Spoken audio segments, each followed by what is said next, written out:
Adimali press ക്ലബ്ബിൽ നിന്നും പിരിയുന്ന മാധ്യമപ്രവർത്തകർക്ക് സഹപ്രവർത്തകർ യാത്രയയപ്പ് നൽകി. Press club secretary Sajeev Madhavan അധ്യക്ഷത വഹിച്ചു. അംഗങ്ങൾക്ക് പ്രസ് ക്ലബ്ബിന്റെ നേതൃത്വത്തിൽ സ്നേഹവിരുന്നൊരുക്കി. ദീർഘകാലം അടിമാലി പ്രസ് ക്ലബ്ബ് അംഗങ്ങളും ഭാരവാഹികളുമായിരുന്ന Idukki vision reporter Akhil Ramachandran, Medianet reporter S Selvaraj എന്നിവർക്കാണ് പ്രസ് ക്ലബ്ബിന്റെ നേതൃത്വത്തിൽ യാത്രയയപ്പ് ഒരുക്കിയത്. ഇരുവരും അടിമാലി പ്രസ് ക്ലബ്ബിൽ നിന്നും പിരിയുന്ന സാഹചര്യത്തിലാണ് യാത്രയയപ്പ് ഒരുക്കിയത്. പ്രസ് ക്ലബ്ബ് പ്രസിഡന്റ് ഗോപകുമാർ അധ്യക്ഷത വഹിച്ചു. വളരെ നിഷ്കളങ്കമായിട്ട് എല്ലാ കാര്യങ്ങളിലും വളരെ പലപ്പോഴും ഉപദേശങ്ങൾ പോലും അവർ തരാൻ തയ്യാറായിട്ടുണ്ട്. അപ്പോൾ അതെല്ലാം നമ്മൾ പൂർണ്ണ അർത്ഥത്തോടു കൂടി നമ്മൾ ഉൾക്കൊള്ളുകയും അവർ നമ്മളെ പ്രോത്സാഹിപ്പിക്കും, നമ്മൾ അവരെ പ്രോത്സാഹിപ്പിക്കുന്ന ഒരു സാഹചര്യത്തിലാണ് നിൽക്കുന്നത്.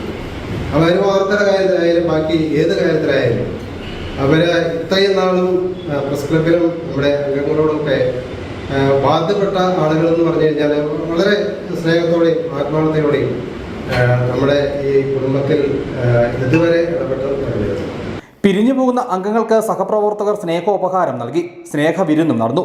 Press club secretary Sajeev Madhavan, KS Bose, Saleem Kulathayi, Biju Lotus, Wahid Adimali, VR Sathyan, TK Sudesh Kumar, KS Anumod, Jajin Mathew, JBM Ansar, Nasar, Sijo Pullan തുടങ്ങിയവർ ആശംസകൾ അർപ്പിച്ച് സംസാരിച്ചു.